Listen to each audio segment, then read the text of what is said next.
إلا تنصروه فقد نصره الله إذ أخرجه الذين كفروا ثاني اثنين إذ هما في الغار إذ يقول لصاحبه لا تحزن إن الله معنا فأنزل الله سكينته عليه وأيده بجنود لم تروها وجعل كلمة الذين كفروا السفلى وجعل كلمة الذين كفروا السفلى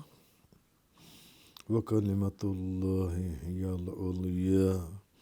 والله عزيز حكيم۔ آج سورہ توبہ کی آیت نمبر 40 سے بیان ہے۔ کل آیت نمبر 39 کا بیان ہوا تھا، جس میں اس بات کا ذکر ہوا تھا کہ اگر تم اللہ کے راستے میں نہیں نکلو گے تو اللہ تمہیں دردناک عذاب دے گا، اور صرف یہ نہیں کہ تمہیں دردناک عذاب دے گا، جس چیز کا تمہیں حکم دیا گیا ہے اگر تم اس کے پر عمل نہیں کرو گے تو پھر جو میرے محبوب کی غلامی کے لیے تمہیں چنا گیا ہے یا جو خدمت تمہارے ذمہ لگائی گئی ہے، تمہاری جگہ اللہ تعالیٰ دوسری قوم لے آئے گا، لوگ تبدیل ہو جائیں گے اور تم اس کو بالکل نقصان نہیں پہنچا سکو گے، اور اللہ ہر چیز پر قادر ہے۔ تو اصل میں غزوہ تبوک کا ذکر چل رہا ہے، اسی کے کانٹیکسٹ کے اندر اب اس آیت کے اندر آگے آیت نمبر 40 إِلَّا تَنْصُرُوهُ فَقَدْ نَصَرَهُ اللَّهُ إِذْ أَخْرَجَهُ الَّذِينَ كَفَرُوا ثَانِيَ اثْنَيْنِ إِذْ هُمَا فِي الْغَارِ إِذْ يَقُولُ لِصَاحِبِهِ لَا تَحْزَنْ إِنَّ اللَّهَ مَعَنَا۔ اگر تم نے رسول کی مدد نہیں کی تو بے شک اللہ ان کی مدد کر چکا ہے۔ تم نے نہیں دیکھا پہلے بھی ایسے ایسے مواقع گزرے ہیں جہاں اللہ نے ان کی مدد کی ہے۔ جب کافروں نے ان کو بے وطن کر دیا تھا وہ وقت بھول گئے، حالانکہ وہ دو میں سے دوسرے تھے۔ ثانی اثنین اذ ہما فی الغار، اور جب وہ دونوں غار میں تھے، اذ یقول لصاحبہ، جب وہ اپنے صاحب سے فرما رہے تھے، لا تحزن ان اللہ معنا، غم نہ کرو اللہ ہمارے ساتھ ہے۔ سو اللہ نے ان پر طمانینت قلب نازل کی اور ان کی ایسے لشکروں سے مدد فرمائی جن کو تم نے نہیں دیکھا، اور کافروں کی بات کو نیچا کر دیا، اور اللہ کا دین ہی بلند و بالا ہے، اور اللہ بہت غلبے والا، بڑی حکمت والا ہے۔ اب آیت نمبر 40 سورہ توبہ اصل میں اس آیت کے اندر ہجرت کا جو واقعہ ہے اس کو ذکر کر کے ہجرت کے واقعے کو یہ بتایا کہ اگر تم ان کے ہمراہ جہاد پر نہ گئے، کل بھی یہی بات تھی نا کہ جہاد پر جو نہ گئے، اور اس سے پچھلی آیت میں یہ گزرا تھا کہ جو لوگ ذرا سی سستی کی وجہ سے بھی رہ گئے تھے، ایک تو منافق تھے نا جو آپس میں پروگرام بنا رہے تھے کہ جانا ہی نہیں اور یہ بہانے لگانے ہیں، اور ایک وہ لوگ تھے جو کچھ مسلمان ایسے تھے جو اپنی بغیر کسی عذر کے کسی سستی کی وجہ سے رہ گئے تھے، مگر بڑی سخت ملامت کی گئی ان کو بھی۔ اور اب اسی کی آگے ان کو ہجرت کا واقعہ یاد دلایا جا رہا ہے کہ اگر تم ان کے ساتھ جہاد پر نہ گئے آپ صلی اللہ علیہ وسلم کے ساتھ، تو جس پروردگار نے اس نازک وقت میں اپنے حبیب کی مدد فرمائی تھی، وہ اب بھی ان کی مدد فرمائے گا، اب بھی ان کا مددگار وہی ہے، اللہ ہی ہے۔ اب ہجرت کا واقعہ اصل میں کیا بتایا جا رہا ہے کہ وہ آپ پیچھے پڑھ رہے ہیں کہ کفار کے جو بڑے بڑے سرداروں نے دار الندوہ کے اندر جو ایک میٹنگ کی تھی، بڑی کانفیڈینشیل میٹنگ، جس میں ابلیس انسان کے بھیس میں آیا تھا، انسان کے بھیس میں شیطان آیا تھا، اور اس نے آ کر جو ان سے مشورے دیے تھے، اور اس نے کہا تھا کہ آج رات تمام قبیلوں کا، ابو جہل کے اس مشورے کو اس نے سپورٹ کیا تھا، ایک ایک تمام قبیلوں سے ایک ایک نوجوان جو ہے وہ نبی پاک صلی اللہ علیہ وسلم کے گھر کا محاصرہ کر لیں تلواریں لے کر، اور جب آپ باہر نکلیں گے تو سب اکٹھے آپ کے اوپر حملہ کر کے نبی کریم صلی اللہ علیہ وسلم کو شہید کر دیں گے۔ اس نے جب یہ پروگرام بنا تو اسی رات اللہ تعالیٰ نے حکم دیا کہ اے حبیب، اب آج وہ رات آ گئی، یہ چنی ہوئی رات ہے، چنے ہوئے لوگ ہیں، اے حبیب اب صدیق کو ساتھ لے لو، جو حضر میں بھی سفر میں بھی ہر جگہ ہر قدم پر جو تمہارا دوست تمہارے ساتھ رہا، صدیق کو ساتھ لے لو۔ آج اب رات آ گئی، مکے سے ہجرت کر کے مدینہ طیبہ کی طرف روانہ ہو جاؤ۔ یہ آپ پڑھ رہے ہیں پیچھے تفصیل سے۔ تو نبی پاک یہاں میں صرف اس کے چند آپ کو ہنٹ دے رہا ہوں تاکہ آپ کو اس آیت کا سارا ایک پرسپیکٹو سمجھ میں آ جائے۔ تو حضور نبی پاک صلی اللہ علیہ وسلم نے حضرت علی کو اپنے بستر پر سونے کا حکم دیا، اور آپ نے حضرت علی کو پہلے ہی بتا دیا تھا کہ کوئی تمہارا بال بھی باقا نہ کر سکے گا۔ کوئی بے ادب سوچے کہ جناب پھر حضور خود کیوں نکل گئے؟ بھیا آپ تو اس لیے نکل گئے کہ اللہ کا حکم آ گیا، چلیے اب تشریف لے جائیے، اور ابو بکر کو صدیق کو ساتھ لیتے جائیے، بس آپ ہوں گے اور صدیق ہوگا، آپ دو۔ تو صبح لوگوں کی امانتیں جو ہمارے پاس ہیں، علی ان کو پہنچا دینا، اور امانتیں دینے کے بعد پھر تم بھی مدینہ منورہ چلے آنا۔ تو نبی کریم صلی اللہ علیہ وسلم آپ باہر نکلے تو کافروں نے جو ہے وہ محاصرہ کیا ہوا تھا، اور میں نے وہ پھر تفصیل سے آپ کو بتایا تھا کہ نبی کریم صلی اللہ علیہ وسلم جو ہیں وہ وہاں سے نکلے اور حضرت صدیق اکبر کی گھر کی طرف روانہ ہوئے، اور نبی کریم صلی اللہ علیہ وسلم نے سورہ یاسین شریف کی ابتدائی جو شروع کی آیات ہیں وہ پڑھ کر ان پر دم کیا، تو ان لوگوں کے اوپر غنودگی چھا گئی، اور ان کے سروں کے اوپر مٹی جو آپ سرکار نے ڈالی تھی وہ مٹی پڑی ہوئی تھی۔ جب بعد میں ان کو ہوش آیا اور وہ شیطان نے آ کر اس نے کہا تمہیں نہیں پتا وہ تو نکل چکی ہیں یہاں سے، اور اپنے سروں کے اوپر مٹی تو دیکھ لو۔ اور نبی پاک صلی اللہ علیہ وسلم نے جب وہ مٹی ڈالی ان کے بیچ میں سے نکلے، اور وہ اندھے ہو گئے، وہ دیکھ ہی نہ سکے کہ حضور وہاں سے تشریف لے گئے۔ تو حضور تمام صحابہ کرام نبی کریم صلی اللہ علیہ وسلم کے دروازے پر، نبی پاک صلی اللہ علیہ وسلم حضرت ابو بکر صدیق کے دروازے پر، صدیق آج رات ہے، اب ہم نے نکلنا ہے جن سے، یہاں سے اب ہجرت کی رات ہے۔ تو ان کو ساتھ لے کر مکہ سے نکلے، اور کوہ سور کے ایک غار میں آ کر قیام فرمایا، جس کا منہ بہت تنگ تھا اور لیٹ کر اندر داخل ہوا جاتا تھا۔ جو لوگ حاجی یا عمرے پر جاتے ہیں انہوں نے غار سور دیکھی، اور اگر غار سور اوپر جا کر نہیں دیکھی تو نیچے سے کم از کم وہ جبل سور، وہ جو پہاڑ ہے، اس کو لوگوں نے دیکھا ہے جو ان سے۔ تو وہ اس کا منہ بہت تنگ تھا، اور بندہ صرف لیٹ کر ہی اس غار کے اندر داخل ہو سکتا تھا۔ تو حضرت صدیق جو ان سے ہیں وہ پہلے تو خود اندر گئے اس غار کے، تو غار کو تمام پہلے صاف کیا، تن کے اور جو خس و خاشاک وغیرہ تھے ان کو صاف کیا، پھر جتنے سوراخ تھے بند کیے۔ اب مختلف روایات ہیں، پھر ایک سوراخ ایسا تھا کہ جو بند ہونا باقی رہ گیا تھا، باقی تو سوراخ ہم نے بند کر دیے تھے، اور ایک روایت میں آپ نے اپنی قمیض اتار کر قمیض پھاڑ پھاڑ کے جتنے تھے سوراخ بند کر دیے تھے۔ تو اب کوئی کپڑا نہیں تھا جس سے وہ سوراخ بند کرتے، تو وہ جو ایک سوراخ رہ گیا تھا اس پر اپنے پاؤں کی ایڑی رکھ دی اور عرض کی کہ نبی کریم صلی اللہ علیہ وسلم کو کہ حضور اب اندر تشریف لے آئیں۔ تو حضور اندر تشریف لائے اور حضرت صدیق اکبر کے زانوں پر سر مبارک رکھا اور آپ آرام فرما ہو گئے۔ تو کیا وقت ہوگا حضرت صدیق اکبر رضی اللہ تعالیٰ عنہ کی گود میں دونوں جہانوں کے بادشاہ 18,000 عالم تمام جہانوں کے بادشاہ جن سے ہیں، تو وہ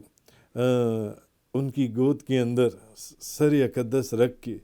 تو حضرت صدیق اکبر کی جو پہلے ہی بھلے ہر وقت زیارت کرتے تھے مگر بھی کیفیت یہ تھی جیسے بیتاب نگاہیں، کیونکہ محبوب جو ہے نا، محبوب اس کو دیکھنے سے دل بھرتا نہیں ہے، اور جس کو دیکھنے سے دل بھر جائے وہ محبوب نہیں ہے، اور نہ وہ محب ہے جس کو دیکھنے سے دل بھر جائے۔ محبوب تو وہ ہے جس کو دیکھنے سے دل ہی نہ بھرے، نہ رات نہ دن، بھلے 24 گھنٹے دیکھتے رہیں۔ تو ان کی بیتاب نگاہیں اور بے قرار دل نبی کریم صلی اللہ علیہ وسلم کے چہرہ مبارک کے اندر گم ہو گیا، تو نہ دل سیر ہوتا تھا نہ آنکھیں، اور وہ حضور کے جو اللہ تعالیٰ نے جو ان کو ایک حقیقی حسن و جمال عطا فرمایا تھا، تو وہ آپ کے چہرہ انور کو حضرت صدیق اکبر ایک عجیب کیفیت میں دیکھتے ہوں گے اس وقت، تو کہ آج صدیق کی آغوش میں وہ جلوہ فرمائیں کہ اے بخت، مفسرین لکھتی ہیں کہ صدیق کی رفتو تم پر یہ خاک پریشان قربان، اور یہ جو کیفیات تھیں، انہی کیفیات کے اندر جب حضور آپ کی گود کے اندر اور آپ کی نگاہیں ان کے حضور کے چہرہ انور کے اوپر، تو حضرت صدیق کی ایڑی کے اندر ایک سانپ نے ڈس دیا۔ کس ایڑی کے اوپر؟ جو ایک سوراخ بند ہونا رہ گیا تھا، جس کے اوپر حضرت صدیق اکبر نے اپنی ایڑی رکھ دی تھی۔ یہ وہ محبت ہے جس کی مثال نہیں ملتی کہ یا رسول اللہ، محبوب کو پہلے آپ بعد میں اندر آئیں پہلے، اور اپنی جان کا کوئی خطرہ نہیں کہ کوئی سانپ ہی کاٹ لے، اور اپنی قمیض اتار کے کہ پتہ نہیں ہزاروں سال پرانی غار ہے جون سی ہے۔ پھر اس سانپ کے اوپر بھی بڑے بڑے محدثین اور مفسرین اور سیرت نگاروں نے بڑی بے شمار روایات اور حکایات بیان کی ہیں، ادھر جانے کا وقت نہیں ہے۔ تو انہوں نے جو ایک سوراخ بچا وہاں اپنی ایڑی رکھ دی جون سی ہے، سانپ نے ڈس لیا تو زہر سارے جسم میں سرایت کر گیا، پورے جسم کے اندر۔ اب جب حضور بیدار ہوئے، اور بعض روایتوں میں ہے کہ حضرت صدیق اکبر کی چہرے سے ان کی آنکھوں کے جو آنسو تھے وہ حضور کے چہرہ انور کے اوپر گرے، حضرت ابوبکر صدیق کے آنسو تاجدار دو جہاں حضور کے چہرہ انور کے اوپر۔ تو حضور بیدار ہوئے اور اپنے یار غار کی آنکھوں میں آنسو دیکھا تو پوچھا، تو انہوں نے فرمایا کہ سانپ نے ڈسا تھا۔ تو حضور نبی کریم صلی اللہ علیہ وسلم نے وہاں اپنا لعاب دہن لگایا تو فوراً درد اور تکلیف دور ہو گیا۔ اچھا، ادھر جو اہل مکہ تھے وہ تلاش کرتے ادھر آ گئے، وہ مارے پھر رہے تھے۔ تو ایک جو ان کے ماہر کھوجی ہیں، آپ کو معلوم ہے پہلے کھوجی ہوا کرتے تھے جو کھوج نکال لیا کرتے تھے پاؤں کے نشانوں سے جو ان سے، تو وہ پاؤں کے نشان دیکھتے دیکھتے اس غار کے کنارے کے اوپر پہنچ گئے۔ اب جب قدموں کی آہٹ سنی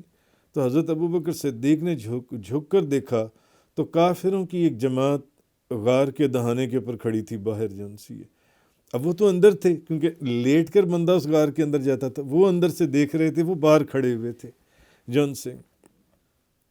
اب جب دیکھا کہ نبی کریم صلی اللہ علیہ وسلم میرا محبوب خطرے کے اندر، ہم لوگ گھر گئے تو بے چین ہو گئے، عرض کیا یا رسول اللہ، اگر انہوں نے جھک کر دیکھ لیا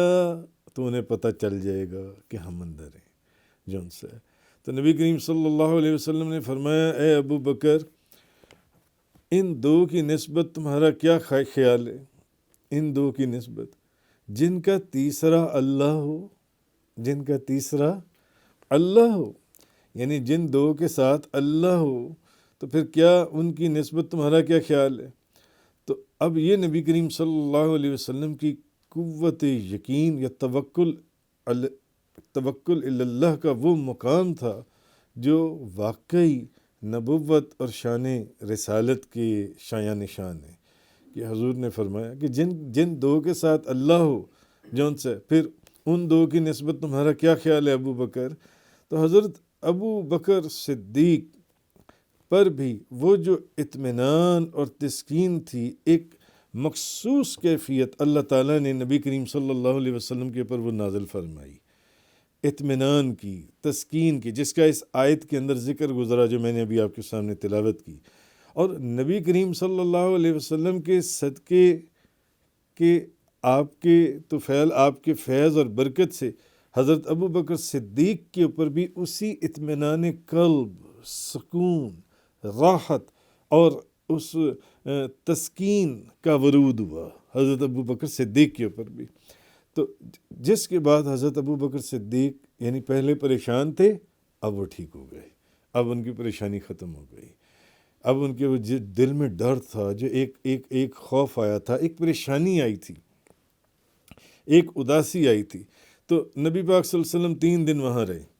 اور حضرت اسماء حضرت ابو بکر صدیق کی بیٹی، آپ کی صاحبزادی آ کر کھانا پہنچاتی تھیں۔ آپ کے صاحبزادے ہر روز کی جو نئی خبر تھی وہ وہاں غار میں آ کر دے جاتے تھے، بیٹے آ کر خبر دیتے تھے، بیٹی آ کر کھانا پہنچاتی تھیں۔ آپ کا چرواہا غلام خادم عامر بن فہیرہ وہ رات کو ریوڑ لے کر آتا اور دودھ پیش کرتا۔ یعنی حضرت ابو بکر صدیق کا پورا کنبہ، ہر فرد غلام تک اتنے مخلص اور قابل اعتماد تھے۔ یعنی حضرت ابو بکر صدیق کے صرف گھر والے نہیں، گھر والوں کا ہر فرد، ہر بندہ نبی پاک صلی اللہ علیہ وسلم کی خدمت کے اندر معمور تھے۔ کیوں؟ یہ تربیت کس کی تھی؟ حضرت ابو بکر صدیق کی، حضرت ابو بکر صدیق کی، کہ کسی نے اس راز کو ظاہر بھی نہ کیا اور خدمت میں لگے ہوئے تھے۔ کوئی خبر لے کر آ رہا تھا کہ ابھی مکہ مکرمہ میں کیا ہو رہا ہے، کیا پروگرام منایا جا رہا ہے، کوئی کھانا لے کر آ رہا تھا، غلام آتا تھا بھیڑیں لے کر اور وہاں پر آ کر دودھ دھو کر دودھ دے کر جاتا تھا رات کے وقت وہاں پر، یعنی ایسے جیسے وہ بکریاں چرا رہے ہیں، مگر دودھ دینے کے لیے آتا تھا۔ حالانکہ اتنے بڑے انعامات، جس کے اوپر سراقہ جو ان کے پیچھے آیا تھا نبی کریم صلی اللہ علیہ وسلم، اتنے بڑے انعامات تھے کہ جو ان کو لے کر آئے یا معاذ اللہ ان کو قتل کر دے تو اس کو یہ انعام دیے جائیں گے۔ تو کفار مکہ نے نبی کریم صلی اللہ علیہ وسلم کو شہید کرنے کے لیے جو سازش کی تھی وہ اسی طرح ناکام ہو گئی۔ بڑی زبردست سازش تھی کہ ہر قبیلے کا ایک بندہ گھر کے باہر تلوار لے کر کھڑا ہو جائے اور کٹھے، تاکہ کوئی آپ کسی ایک قبیلے سے قصاص نہ لے سکیں اور دیت دینے کے اوپر معاملہ سارا حل ہو جائے جن سے، اور وہ سارے قبیلے دے دیں گے جن سے۔ تو وہ ساری سازش اللہ کے فضل اور کرم سے وہ ناکام بنا دی گئی، اور اللہ کی بات جو ہمیشہ بلند رہتی ہے اس موقع پر بھی بلند ہو گئی۔ اصل چیز اس آیت کے اندر یہ فرمائی گئی ہے، إِلَّا تَنْصُرُوهُ فَقَدْ نَصَرَهُ اللَّهُ إِذْ أَخْرَجَهُ الَّذِينَ كَفَرُوا، کہ اگر تم نے رسول کی مدد نہیں کی تو بے شک اللہ ان کی مدد کر چکا ہے جب کافروں نے ان کو بے وطن کر دیا تھا۔ وہ وقت یاد کرو، ابھی جنگ تبوک کے لیے یہ کیا کرنے لگے ہوئے ہو، وہ وقت یاد کرو جب اللہ وہاں مدد کر سکتا ہے تو اللہ یہاں بھی مدد کر سکتا ہے۔ اس لیے آپ حیران ہوں گے کہ بھئی بات تو غزوہ تبوک کی چل رہی تھی، تو درمیان میں یہ اصل میں ان کو، مسلمانوں کو یا کفار کو اور منافقوں کو، کہ یہ وقت بتایا جا رہا ہے ہر ایک کو اس کی کیفیت کے مطابق، کہ اگر اللہ تعالیٰ وہاں پر مدد کر سکتا ہے تو پھر اللہ تعالیٰ یہاں پر بھی مدد کر سکتا ہے۔ حالانکہ وہ دو میں سے دوسرے تھے، جب وہ دونوں غار میں تھے، ثانی اثنین، وہ دو میں سے دوسرے تھے، اذ ہما فی الغار، جب وہ دونوں غار میں تھے، اذ یقول لصاحبہ، جب وہ اپنے صاحب سے فرما رہے تھے، جب وہ اپنے صاحب سے فرما رہے تھے لا تحزن ان اللہ معنا، غم نہ کرو بے شک اللہ ہمارے ساتھ ہے۔ کہنے والا کون تھا؟ کلام کس کا تھا؟ اور پھر کہہ کون رہا تھا کہ غم نہ کرو اللہ ہمارے ساتھ ہے۔ تو اصل میں ایک روایت کے اندر ہے، حضرت میں اس کا مختصر سا کہ حضرت عمر رضی اللہ تعالیٰ عنہ فرماتے ہیں اللہ کی قسم حضرت ابو بکر کی ایک رات اور ایک دن عمر کی تمام عمر سے افضل اور بہتر ہے۔ کیا میں تمہیں ان کی ایک رات اور ایک دن کے متعلق بتاؤں؟ وہی رات تھی۔ یہ کتنی بڑی بات ہے۔ حضرت عمر فرماتے ہیں اللہ کی قسم حضرت ابو بکر کی ایک رات اور ایک دن عمر کی تمام عمر سے افضل ہے۔ عمر کی تمام عمر سے افضل ہے، تمام عمر سے۔ ابو بکر کی ایک رات اور ایک دن، کیا میں تمہیں اس رات کے متعلق بتاؤں؟ پھر انہوں نے حضرت عمر فاروق نے اس رات کے متعلق جن سے فرمایا تو یہ چیز تو کہنے کا مقصد یہ ہے کہ جب نبی کریم صلی اللہ علیہ وسلم اس غار کے اندر داخل ہوئے، جہاں اب اصل میں یہ آیت حضرت ابو بکر صدیق کی شان کے عجیب و غریب شان بیان کر رہی ہے۔ تو نبی پاک صلی اللہ علیہ وسلم جو داخل ہوئے تو انہوں نے پوچھا ابو بکر تمہاری قمیص کہاں ہے؟ قمیص تو پھاڑ کے انہوں نے وہ سوراخ بند کر دیے تھے کہ کوئی کیڑا، کوئی سانپ، کوئی زہریلا جانور اس میں سے نہ نکل آئے، کوئی چیز نہ نکل آئے۔ تو حضرت ابو بکر صدیق نے بات بتائی کہ یا رسول اللہ وہ تو میں نے سوراخ سارے بند کر دیے، مگر ایک سوراخ رہتا تھا جس کے اوپر انہوں نے اپنی ایڑی رکھ دی تھی اور اسی کے اندر سانپ نے کاٹا تھا، کیونکہ سانپ موجود تھا۔ بعض سیرت نگاروں نے وہ پھر واقعات ادھر چلے جائیں گے، انہوں نے لکھا ہے کہ اس سانپ کو بھی اللہ نے زبان دی اور اس نے پھر گفتگو کی۔ اس نے کہا میں تو پتہ نہیں کتنے 100 سالوں سے یہاں بیٹھا ہوں اللہ کے محبوب کی زیارت کے لیے، کہ مجھے معلوم تھا کہ یہاں اللہ کے محبوب نے آنا ہے اس غار کے اندر۔ خیر وہ بات دوسری طرف ہے۔ تو جب حضرت ابو بکر صدیق نے یہ بات بتائی نا کہ میری قمیض وہاں گئی ان سوراخوں کے اندر، تو پھر نبی پاک صلی اللہ علیہ وسلم نے ہاتھ اٹھایا اور ہاتھ اٹھا کر حضور نے یہ دعا فرمائی اللہ ابو بکر کو جنت میں میرا ساتھی، ابو بکر کو جنت میں میرا ساتھی یعنی میرے ساتھ میرے درجے میں رکھنا۔ آہا، یا اللہ ابو بکر کو جنت میں میرے ساتھ ساتھی اور میرے درجے میں رکھنا۔ حضرت ابو بکر صدیق کے لیے کیا مقام ہے حضرت ابو بکر صدیق کا۔ اور ایک روایت کے اندر بعض کتابوں کے اندر آیا ہے کہ ایک سوراخ بہت بڑا تھا، تو اس سوراخ کے اندر حضرت ابو بکر صدیق نے صرف اپنا پاؤں نہیں اپنی پوری ٹانگ ڈال دی، اور نبی پاک صلی اللہ علیہ وسلم آپ کی گود میں سر رکھے تھے، پوری ٹانگ ڈال دی کہ ران تک حضرت ابو بکر صدیق کی اس سوراخ کے اندر چلی گئی، تاکہ اگر اس کے اندر کوئی سانپ بیٹھا ہوا ہے تو وہ باہر نہ نکل سکے۔ اور پھر کہا یا رسول اللہ اب آپ غار میں آ جائیے، اور بعض روایتوں میں ہے کہ ایک سانپ نے ڈنگ نہیں مارا تھا، کئی سانپوں نے ڈنگ مارا تھا، اس غار کے اندر کئی سانپ تھے۔ تو حضرت ابو بکر صدیق نے جنبش تک نہ کی کہ کہیں نبی پاک صلی اللہ علیہ وسلم بیدار نہ ہو جائے، اور جب حضرت ابو بکر صدیق کے آنسو رسول کریم صلی اللہ علیہ وسلم کے چہرے انور پر گرے تب نبی پاک صلی اللہ علیہ وسلم بیدار ہوئے۔ اکثر روایتوں میں یہ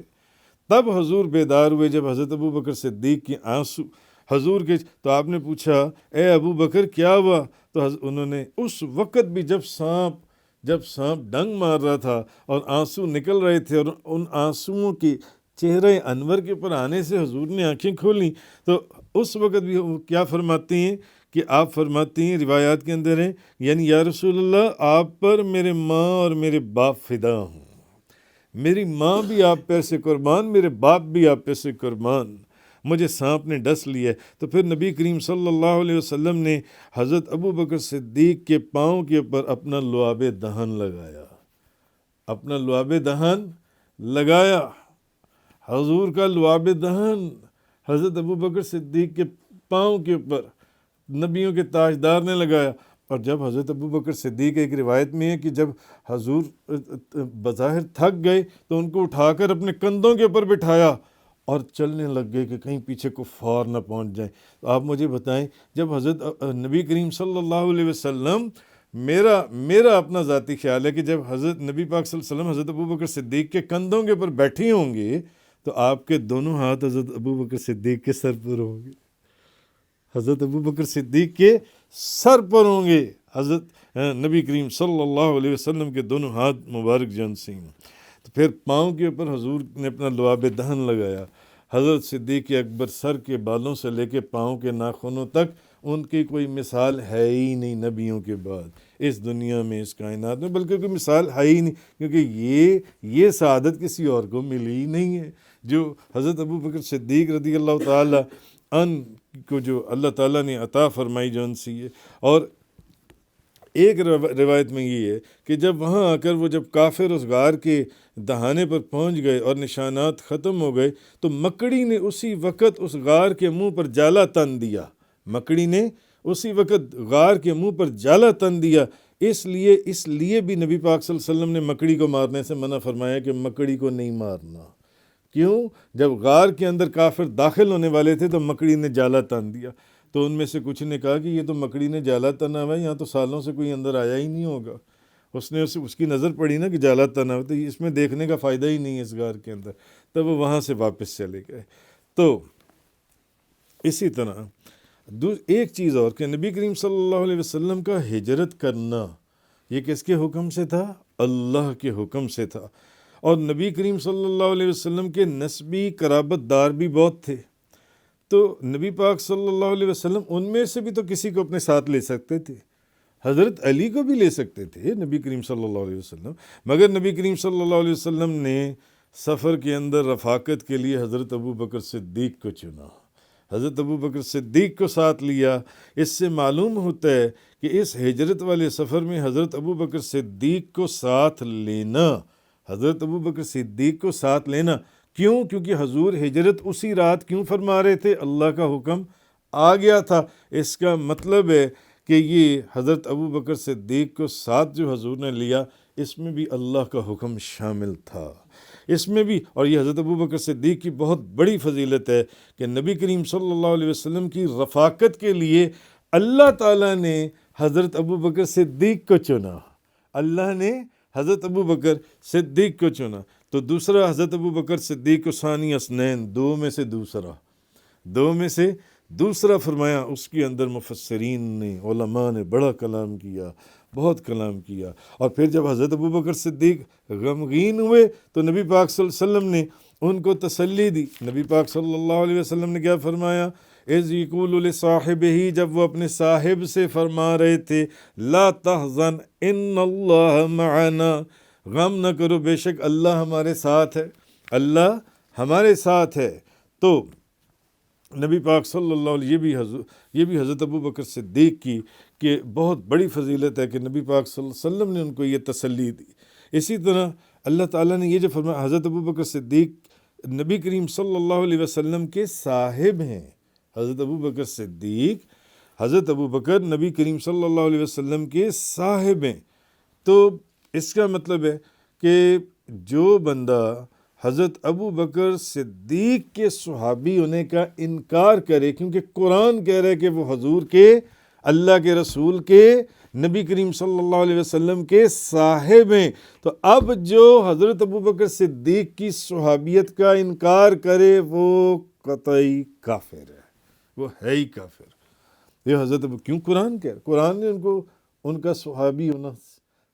ثابت کر دیا، ان کا صاحب ہونا ثابت کر دیا جن سے، کیونکہ ہزاروں کے تابعین کس کو تبدیل کریں گے؟ حضرت ابوبکر صدیق ہی وہاں ان کے صاحب تھے۔ تو آگے یہ جو فرمایا کہ اللہ ہمارے ساتھ ہے، اس معیت سے حفاظت اور نصرت جو مراد ہے، تو نبی پاک صلی اللہ علیہ وسلم نے اس کے اندر بھی حضرت ابوبکر صدیق کو شامل کیا۔ یہ فضیلت بھی حضرت ابوبکر صدیق کو حاصل ہوئی جون سی ہے۔ اور پھر یہ کہ غار ثور میں قیام کے دوران، کیونکہ غار ثور مکہ مکرمہ میں آپ نے دیکھی ہے، کئی دفعہ آپ نے دیکھی ہے، اور وہ اس وقت وہ مکہ سے بہت باہر تھی، مگر ابھی وہ مکہ مکرمہ کی حدود کے اندر ہی آ گئی نا، شہر کے اندر آ گئی ہے۔ تو غار ثور کے اندر قیام کے دوران حضرت ابوبکر کے بیٹے حضرت عبداللہ بن ابی بکر، ان کی بیٹی حضرت اسماء، ان کا غلام عامر بن فہیرہ، اور جو آپ تک مکہ سے خبریں پہنچاتے تھے، کوئی کھانا پکا کر لا رہا تھا، کوئی خبریں لے کر آتے تھے. تو یہ بھی حضرت ابو بکر صدیق کی فضیلت ہے کہ حضرت ابو بکر صدیق کا سارا گھر حضور کا غلام، سارا گھر رشتہ دار حضور کے غلام، بلکہ ان کے غلام بھی حضور کی غلامی اور خدمت کے اندر مخصوص تھے کہ بکریاں رات کو چراتے ہوئے وہاں تک آنے، کیونکہ اس وقت تب وہ مکہ سے باہر تھا نا، غار ثور، رات وہاں آنے، جیسے بکریاں چرا اور دودھ دھو کر نبی پاک صلی اللہ علیہ وسلم کی خدمت میں پیش کرنا ہے جون سے. یہ بھی حضرت ابو بکر صدیق کو یہ سعادت حاصل ہوئی جون سی ہے. تو حضرت ابو بکر صدیق رضی اللہ تعالی عنہ کو اللہ تعالیٰ نے جون سے تو غار ثور کی ان 3 راتوں میں بعض مفسرین نے لکھا ہے کہ حضرت ابو بکر صدیق کے اندر تینوں راتیں تینوں دن ایک بند غار کے اندر، اور ان کے صاحب بن کے، جن کو خدا نے ان کا صاحب فرمایا، ایک بند کمرے کے اندر حضرت ابو بکر صدیق تھے اور نبی کریم صلی اللہ علیہ وسلم تھے. اب یہاں پر بھی اگر یہ تھوڑا سا یہاں سے ڈائریکشن چینج کر لی جائے تو پھر سیرت نگاروں نے بڑی بڑی کمال باتیں کہ اس غار کے اندر کیا کیا چیزیں ظہور پذیر ہوئیں، وہ پھر چیز دوسری طرف لے جاتی ہے، وہ ایک اور روحانی دنیا ہے. مگر غار ثور کی ان 3 راتوں میں حضرت ابو بکر میں مفسرین لکھتے ہیں انوار رسالت اس طرح جذب ہو گئے تھے کہ جب حضور اور حضرت ابو بکر صدیق مدینہ منورہ پہنچے اور استقبال کرنے والے جون سی ہیں وہ استقبال کے لیے آئے، تو مسلمانوں نے جو استقبال کرنے کے لیے آئے تھے مدینہ منورہ، انہوں نے یہ سمجھا کہ یہ جو حضرت ابو بکر صدیق ہیں یہ اللہ کے رسول نبی کریم صلی اللہ علیہ وسلم ہیں.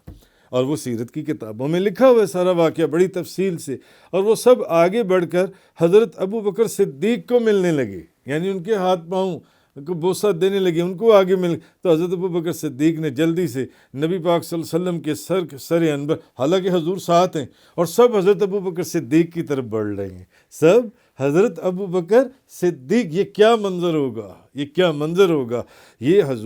حضور کی وہ انوار رسالت تھی،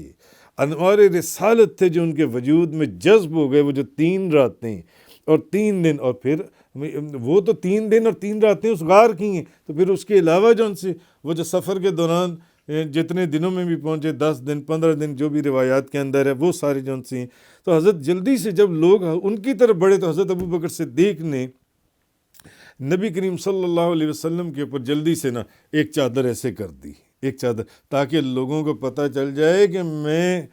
محمد صلی اللہ علیہ وسلم، میں اللہ کا رسول، اللہ کے رسول یہ ہیں، اللہ کے رسول یہ ہیں، اور حضرت اور میں تو فقط ان کا ایک امتی یا ان کے غلاموں میں سے ہوں. یہ وہ شان تھی، وہ برکت تھی. تو پھر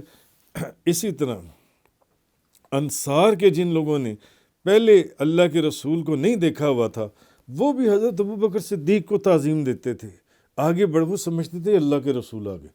نبی کریم صلی اللہ علیہ وسلم آ گئے. حتیٰ کہ اس روایت میں یہ بخاری شریف کی کہ دھوپ آ گئی تو ابو بکر صدیق نے جلدی سے چادر پکڑ کر حضرت نبی پاک صلی اللہ علیہ وسلم کے اوپر سایہ کر دیا، تاکہ انصار کو بھی پتہ چل جائے کہ میں نہیں، آپ ہیں، آپ اللہ کے رسول ہیں، آپ اللہ کے رسول ہیں. تو اس سے معلوم ہوتا ہے کہ حضرت ابو بکر صدیق میں انوار رسالت اس طرح جذب ہو گئے تھے کہ دیکھنے والے حضرت ابو بکر صدیق پر رسول اللہ صلی اللہ علیہ وسلم، اللہ کے رسول کا گمان کرتے تھے. تو یہ آیہ کریمہ جو ہے یہ ان کی عجیب و غریب شان بیان کر رہی ہے کہ جس میں فرمایا ایک تو ثانی اثنین، وہ 2 میں سے دوسرا اذ ہما فی الغار، جب وہ دونوں غار میں تھے. اللہ ان کا ذکر بیان کر رہا ہے، اللہ ان کا قصہ بیان کر رہا ہے. اذ یقول لصاحبہ، جب وہ اپنے صاحب سے فرما رہے تھے، اپنے صاحب سے، تو اللہ نے حضرت ابو بکر صدیق کو قرآن میں نبی کریم صلی اللہ علیہ وسلم کا صاحب ڈکلیئر کر دیا. اس سے زیادہ یہاں تو بات ہی ختم ہو گئی. لا تحزن ان اللہ معنا،